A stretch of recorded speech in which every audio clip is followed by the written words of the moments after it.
Shalom. Our Torah portion this week is Pinchas. In chapter 27 of Bamidbar, that is the book of Numbers, the 5 daughters of Zelophehad bring a very interesting case to Moses to adjudicate. Let's take a look at what the text says. V'tikravna benot Zelophehad ben Chefer ben Gilad ben Machir ben Menashe lemishpachot Menashe ben Yosef ve'eli shmot benotav Machla, Noah, v'chagla u'milka v'tirtza v'ta'amodna lifnei Moshe v'lifnei Elazar HaKohen v'lifnei hanisi'im v'chol ha'ida petach oel moed lemor Avinu meit bamidbar והוא לא היה בתוך העדה הנועדים על אדוני בעדת קורח, כי וחטאו מת ובנים לא היו לו. למה יגרע שם אבינו מתוך משפחתו? כי אין לו בן, תנה לנו אחוזה בתוך אחי אבינו. The daughters of Zelophehad, the Manassite family, son of Chefer, son of Gilad, son of Machir, son of Manasseh, son of Joseph, came forward. The names of the daughters were Machla, Noah, Chagla, Milka, Tirtza. They stood before Moses, Eleazar the priest, the chieftains, and the whole assembly at the entrance of the tent of meeting. And they said, Our father died in the wilderness. He was not one of the faction, Korach's faction, which banded together against the Eternal, but died of his own sin. And he has left no sons. Let not our father's name be lost to his clan, just because he had no son. Give us a holding among our father's kinsmen. This landmark case is mentioned no less than 3 times in the Bible.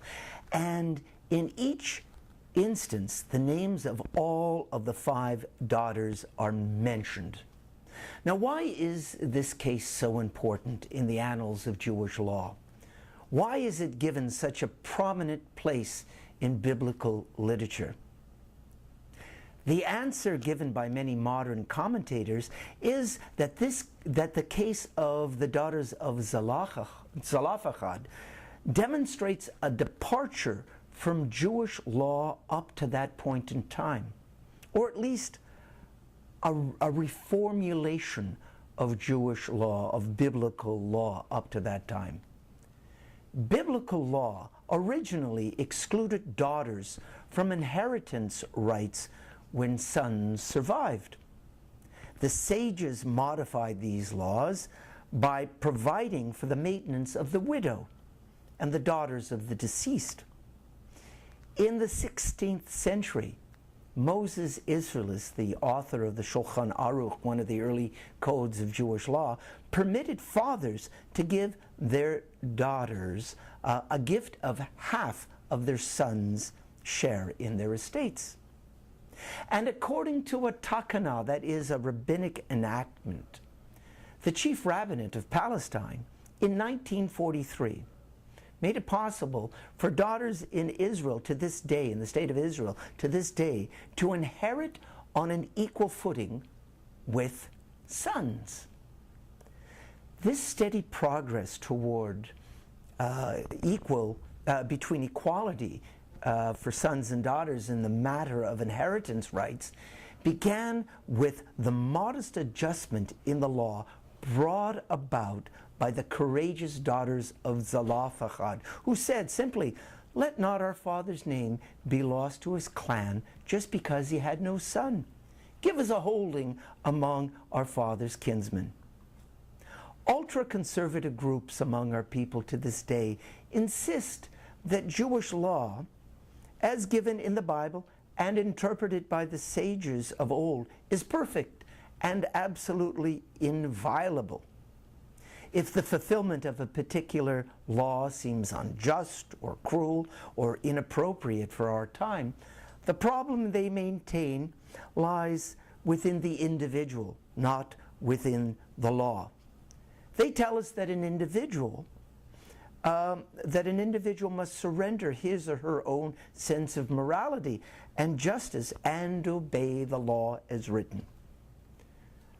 Rabbi David Hartman, a modern Orthodox rabbi living in Jerusalem today, in his recently published book, The God Who Hates Lies, speaks of the dilemma of a person whose conscience is at odds with the dictates of a traditional Jewish law. He points to the patriarchal laws that exclude women from a full participation in Jewish ritual life. He points to laws that would exclude a woman from having an aliyah, from being counted in a minyan, or even becoming a rabbi. And he asks, why? And he provides certain orthodox or traditional methodologies to make it possible to evolve the law. Those of us who believe that Jewish tradition evolves with humanity, gaining new insights and sensibilities from a variety of sources, point to the story of the daughters of Zelophehad as an example of how Jewish law and Jewish tradition can respond to the changes and challenges experienced in every new generation. Well, I hope that you will read this week's Torah portion and come to your own conclusions. Shabbat Shalom.